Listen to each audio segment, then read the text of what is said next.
Konstantin Rokossovski foi um marechal soviético e um dos maiores responsáveis pela vitória da União Soviética sobre a Alemanha nazista durante a Segunda Guerra Mundial.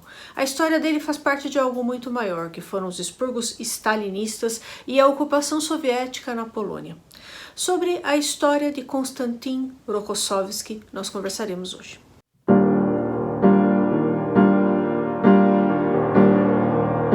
Oi pessoal, eu sou Juliane, você está no canal Vai e Veja, eu falo de história e literatura. Se você gosta, se interessa, se inscreva, por favor.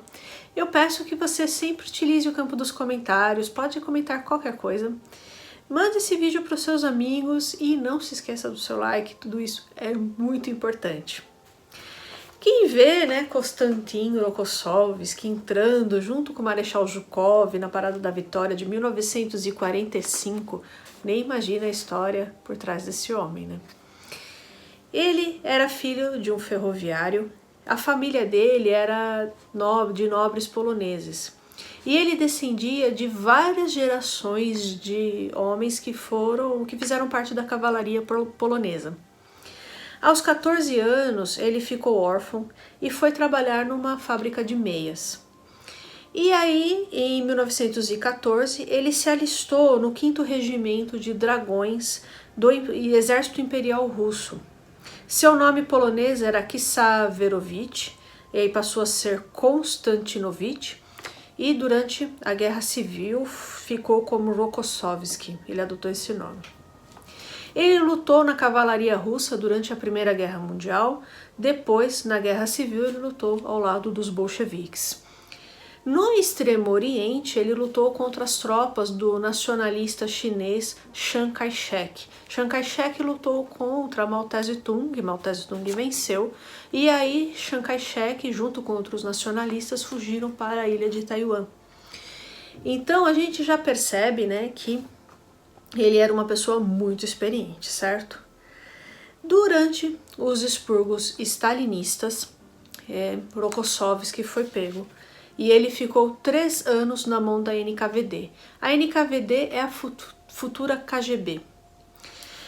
E o que aconteceu? O que foram esses expurgos, Stalin começou a perseguir sistematicamente qualquer pessoa que se opusesse a ele ou não, Não necessariamente.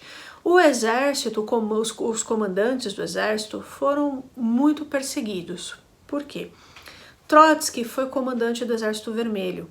Então Stalin acreditava que os comandantes do exército eram leais a Trotsky e não a ele. E isso foi um dos maiores motivos dos expurgos stalinistas no exército.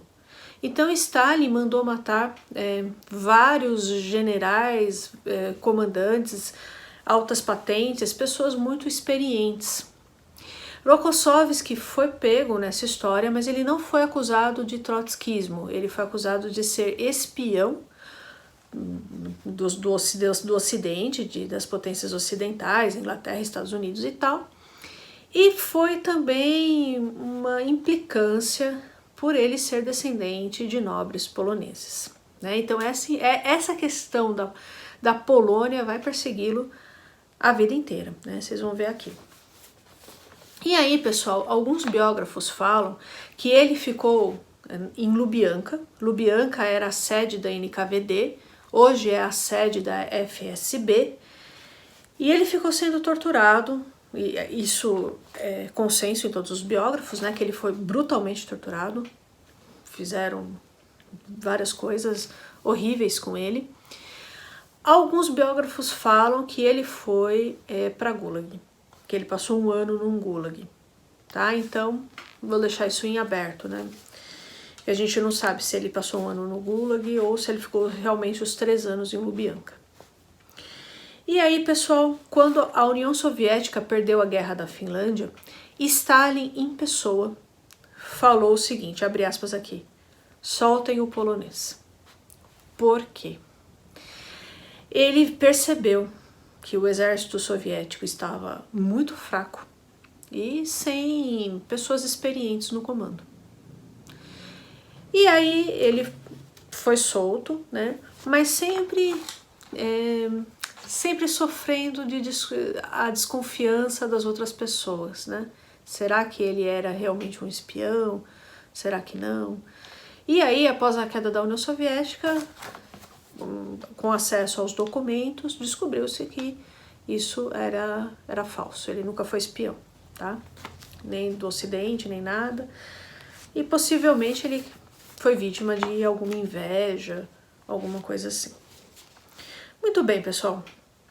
E ele foi um dos maiores responsáveis pela vitória soviética sobre a Alemanha nazista. Ele participou das batalhas de Kursk, da Operação Bargachon, da Batalha de Smolensk, Moscou, de Stalingrado. Stalingrado ele comandou 6 batalhões, Bielorrússia e também da Batalha de Varsóvia, na Polônia ocupada pelos nazistas, né? E ele era uma pessoa que batia de frente com Stalin. Então, por exemplo, eles estavam discutindo a Operação Bargachon e Stalin acreditava que o Exército Vermelho deveria seguir a política de fazer um único avanço na frente inimiga.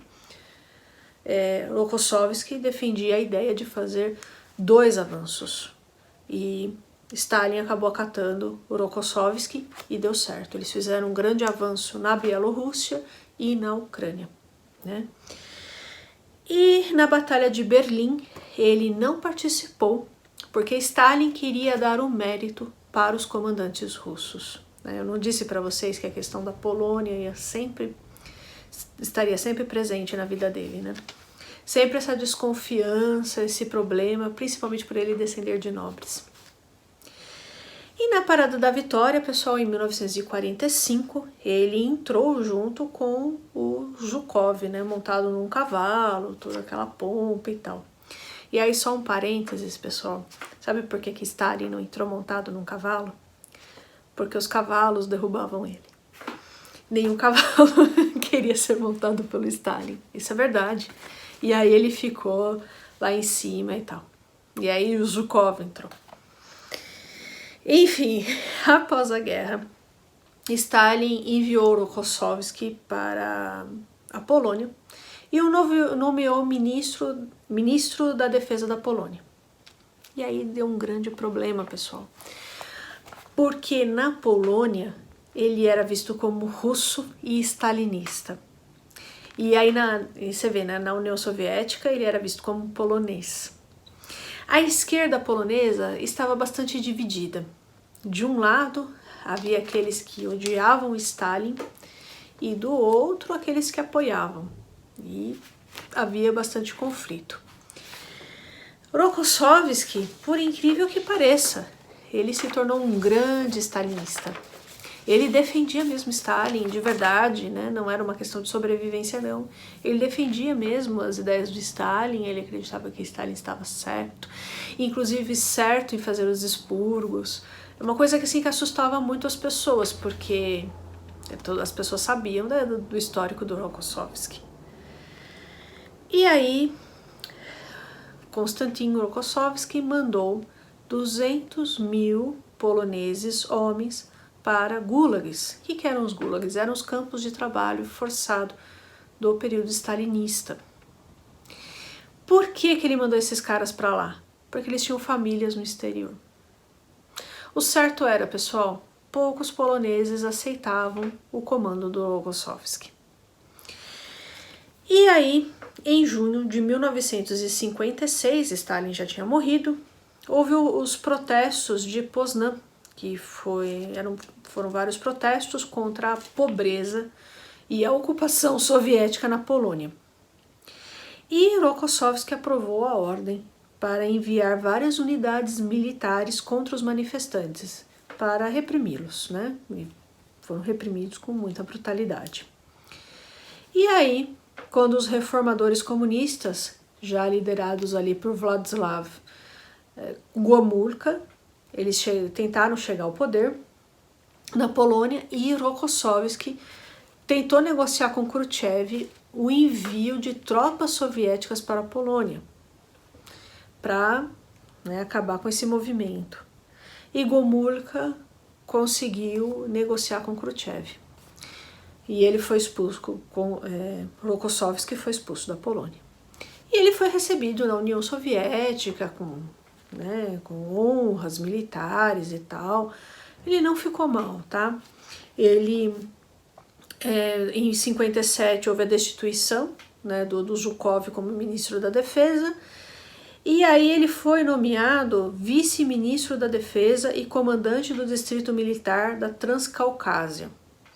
E em 1958 ele se tornou inspetor-chefe do Ministério da Defesa, até a sua aposentadoria em abril de 1952. É isso aí, pessoal. Eu vou ficando por aqui. Eu espero muitíssimo que vocês tenham gostado do vídeo de hoje, né? Mais um capítulo da história da União Soviética. E peço que você deixe o seu like, compartilhe com seus amigos, utilize o campo dos comentários e não deixe de se inscrever nesse canal. Um abraço e até o próximo vídeo.